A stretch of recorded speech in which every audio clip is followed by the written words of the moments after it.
बहुत स्वागत है आप दोनों का। Thank Thank you. you. सबसे पहले जानना चाहेंगे आपको कितना सबसे पहले लुक के बारे में जाने बड़ा ही जैसे कि बाहुबली टाइप थोड़ा लुक है, उसके पीछे रीज़न है कि ग्राफिकली मैं चेंज होऊंगा।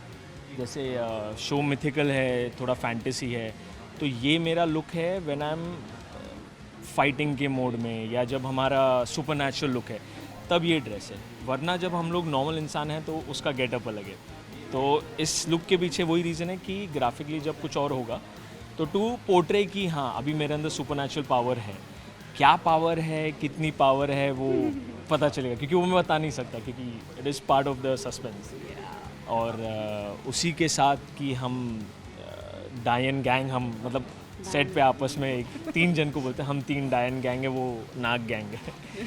तो डायन गैंग में मैं और रंभा जो मेरी वाइफ बनी है, And Mohne. तो नेहा Yes. नेहा जो रंभा जो आपका ये ट्रांसफॉर्मेशन हुआ इसके बारे में क्या कहना चाहिए? नेहा टू रंभा, हाँ ये बहुत ही बिल्कुल बहुत अलग है from what I am. Rambha is totally as he said fantasy world की पार्ट है, और सुपर पावर्स हैं डेफिनेटली। बहुत अच्छी बहुत इंटरेस्टिंग सुपर पावर्स हैं। मेरे लुक से थोड़ा सा आइडिया लग रहा होगा कि क्या है, बट मैं बोलूँगी नहीं कि क्या है। इट्स जस्ट दैट हम तीनों का ही एम ये है कि हम नागमणि पाना चाहते हैं, और जब हम इस गेटअप में हैं तो इट्स ये हमारा सुपर पावर। या Super power, जैसे जब हम लड़ाई पे जा रहे हैं सुपरमैन जब बेसिकली, normal हाँ होता है वो तो वाला। चश्मा पहनता है, जब चश्मा निकाल देता है कीप पे पहनता है, तो ये हमारा या नेगेटिव सुपर पावर। बाकी जो नॉर्मल है, जब हम घर में हैं, जब फैमिली के साथ में हैं, तब एकदम नॉर्मल इंसान की तरह में रह रहे हैं।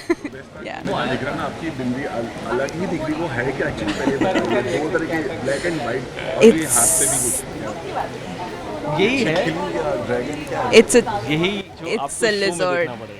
It's a lizard. या बट क्यों है वो आपको शो में वो पता मैं चलेगा। क्या ये मेरी सुपर पावर है? I don't know. इसके लिए शो देखिए। चुड़ैल के बीच में फाइट होने वाली है और आप लोग चुड़ैल खानदान से हाँ जी, चुड़ैल गैंग। यस, या वी आर द चुड़ैल गैंग। क्या कहना चाहिए, कितना पर्सनल आप एंजॉय कर सकते हैं इसके साथ? मैं तुमसे डर रहा हूं, अलग होने वाला है ये। This is very different from what ever shows I have done अब तक। मैंने अब तक सारे सोशल शोज़ ही किए हैं, तो एक ये फैंटेसी वर्ल्ड में आना, ऊपर से so much of VFX and so much of action also which we are doing, वो बहुत इंटरेस्टिंग है, बहुत चैलेंजिंग भी है। एक मैं कहूँगी एक तरह से कंफर्ट जोन से बाहर निकल के मैं कुछ अलग कर रही हूँ, तो मुझे पर्सनली बहुत मज़ा आ रहा है। बाकी तो हाँ, चैलेंज सबसे ज़्यादा इज़ ग्रीन स्क्रीन के आगे जब एक्ट करना पड़ता है।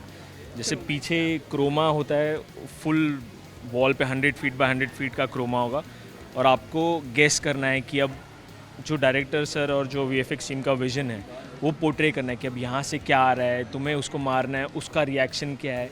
तो नॉर्मली जब हम सीन करते हैं, जैसे सास बहू का फॉर एग्जांपल शो होता है, तो उसमें मैं इनको कुछ कह रहा तो इनका रिएक्शन मिल रहा है मुझे। बट ग्रीन स्क्रीन में क्रोमा में ऐसा होता है कि ये कुछ और बने हैं, तो उनका रिएक्शन देखने नहीं मिलता, तो वो प्ले करने में ना बहुत इंटरेस्टिंग है। तो वो एक चैलेंज है जिसमें मज़ा भी आ रहा है, थोड़ा डर सा भी लग रहा है। बट अभी तक वैसी वाली फाइट सीक्वेंस हुई नहीं है, वो होने वाली है, तो हम बस उसके लिए रुके हैं। अभी तक छोटा मोटा सा लड़ाई हुई है जो आप शो में देखेंगे, तो उसमें तो बहुत मज़ा आया है।